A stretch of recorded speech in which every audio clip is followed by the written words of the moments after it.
Hello, it's Jang here from jangbricks.com with a LEGO Star Wars set review from summer of 2013. This is set number 75015 and it comes with 271 pieces officially. It costs $20 from the LEGO store and it's called the Corporate Alliance Tank Droid. That's what this is right here. Let's go ahead and take a look at the minifigures really quickly. So 3 figures starting, I'll go left to right. You've got a generic clone trooper here.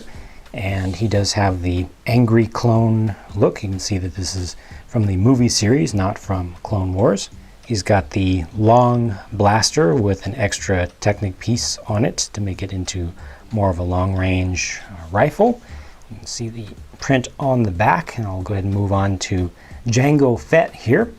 And the claim on the box that this is new for this series, for the summer of 2013 release series overall. This combination, he's got his medium silver jetpack on, and I will go ahead and show you the face. Got a little bit of a evil grin going on there. No second face on the back, but I will show you the print on the back of this torso. Lots of silver. Look at how that shines. Just a big shiny plate. That's pretty cool.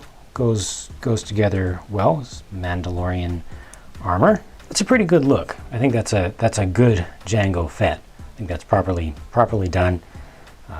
Just, you know, for the LEGO style, this is about as good as it gets. They use the agent's pistols or nozzles there just for small guns. 2 of them, 2 hands.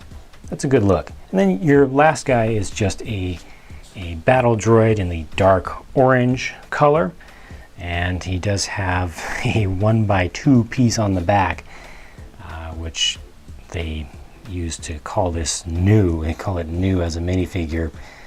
It's just all dark orange top to bottom, and has that 1 piece on the back to make him have kind of a backpack, and then he's got a medium-sized blaster, and that's it for those guys. The tank droid looks great. Where I remember this most poignantly is from the assault on the shores of Kashyyyk, and it's an amphibious vehicle. These are actually pontoons that help keep it up out of the water, and this is just a nice looking piece overall. These tank treads are actually not very common, so it's actually a valuable set for the pieces overall, because tank treads are usually sold, when you look at people selling LEGO parts, they sell these one single link at a time. You have to buy them individually. So to get this many is actually a nice thing. Great for mock makers. I like this design in here. I'm kind of going with some alternate, non-standard angles for the linkages in there, just for detail. Nice sensor eyes up here. Nice use of the discs all the way around, and the one at the back actually does spin. As you can see, the treads actually do spin. This is actually built right now with 1 less link than they indicate in the instructions, just to kind of tighten this up a little bit. It was a little bit loose, kind of hanging down a little bit with the original build as indicated in the instructions, but you can adjust that to taste. They do give you an extra link also if you want to make it extra long for any reason. Nice detail on the side with the cannons.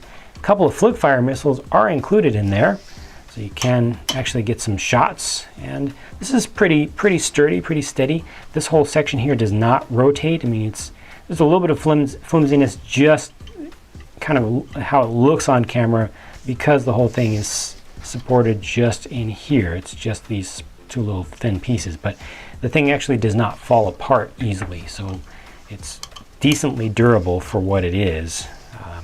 The toughest thing to keep kind of in pose are these, because they can easily move around. It can also be rotated forward to back, so that is something that can get a little bit annoying if you're being kind of OCD about keeping them straight and such. But overall, I mean, I think this is a really good look. It's a great way of capturing the design of this vehicle in LEGO size and LEGO scale.